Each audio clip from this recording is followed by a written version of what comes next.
So this is my view out my front door. I walked out my front door with my dogs. My dog used the bathroom about here. And so I decided to walk them around the little cul-de-sac. So I make it a few steps off the road into about this first little bend going to the right. And my puppy, she's 6 months old, got into the grass and started sniffing around. My neighbor that lives in the house, you can see the front of their truck that lives to the right of me, was standing outside watching me walk my dogs and decided to scream at me all the way over there to not let my dogs shit in the grass in the cul-de-sac. I told her, hey, if you're speaking to me, I pick up my dog's poop. And she continued to berate me until I was so uncomfortable and embarrassed that I made my way back inside with my 2 dogs. And then I decided to go back out and clean up the poop that my dog had made in front of my home. And I decided to go out with bags to pick it up and was once again berated by this older white woman because I had walked my dog in her neighborhood and she did not like it.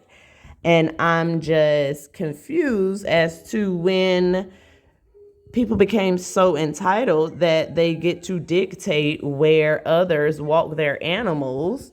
And it's not, we can't say it's because I wasn't, taking care of my animals. And we can't say it was because I wasn't respecting people's property or anything along those lines, because I walked my dog in my yard where I clean up the poop consistently every single day from both of my dogs.